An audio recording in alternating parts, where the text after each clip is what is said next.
بسم اللہ الرحمن الرحیم۔ السلام علیکم پیارے دوستو، آپ کی خدمت میں حاضر ہے فاروق حبیب اور آپ دیکھ رہے ہیں خان اسلامک اسٹوڈیو 786۔ تشریحات بخاری جلد اول حدیث نمبر 41 اور 42۔ حضرت ابو سعید خدری رضی اللہ عنہ خبر دیتے ہیں کہ انہوں نے جناب رسول اللہ صلی اللہ علیہ وآلہ وسلم سے سنا کہ جب بندہ مسلمان ہو جاتا ہے اور اس کے لیے اسلام خوبصورت اور اچھا ہو جاتا ہے تو اللہ تعالیٰ اس کی ہر اس برائی کو مٹا دیتے ہیں جو اس نے پہلے کی تھی۔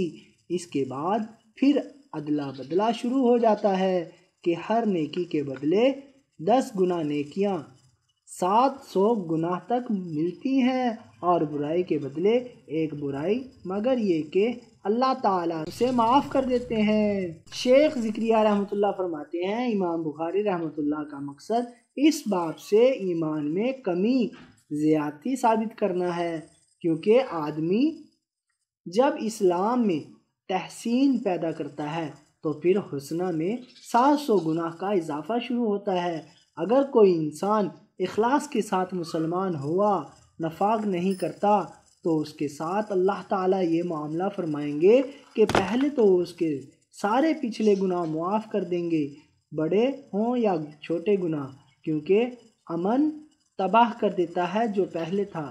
یہ مسئلہ متفق عالیہ ہے، لیکن یہاں ایک اور مسئلہ اختلافی ہے کہ اگر کوئی مسلمان ہو گیا تو آیا اسلام لانے کے وجہ سے اس کے ان اعمال صالحہ پر جو زمانہ کفر میں کیے ہیں ثواب ہوگا یا نہیں، اس پر علماء کا اختلاف ہے، یعنی اس کے بعد جزا و سزا کا معاملہ ہوگا۔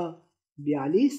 حضرت ابو ہریرہ رضی اللہ عنہ سے روایت ہے کہ جناب رسول اللہ صلی اللہ علیہ وآلہ وسلم نے ارشاد فرمایا، جس شخص نے اپنے اسلام کو اچھا کر لیا پھر وہ جو نیکی بھی کرے گا اس کے لیے 10 گناہ سے لے کر 700 گناہ تک ثواب لکھا جائے گا، اور جو برائی عمل میں لائے گا تو صرف اسی برائی کا لکھا جائے گا۔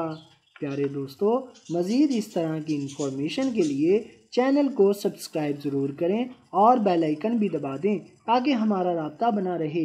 ویڈیوز کو لائک اور شیئر بھی کریں۔ اللہ آپ سب کو خوش رکھے، آمین۔ جزاک اللہ۔ اللہ کمی پیشی معاف فرمائے، آمین۔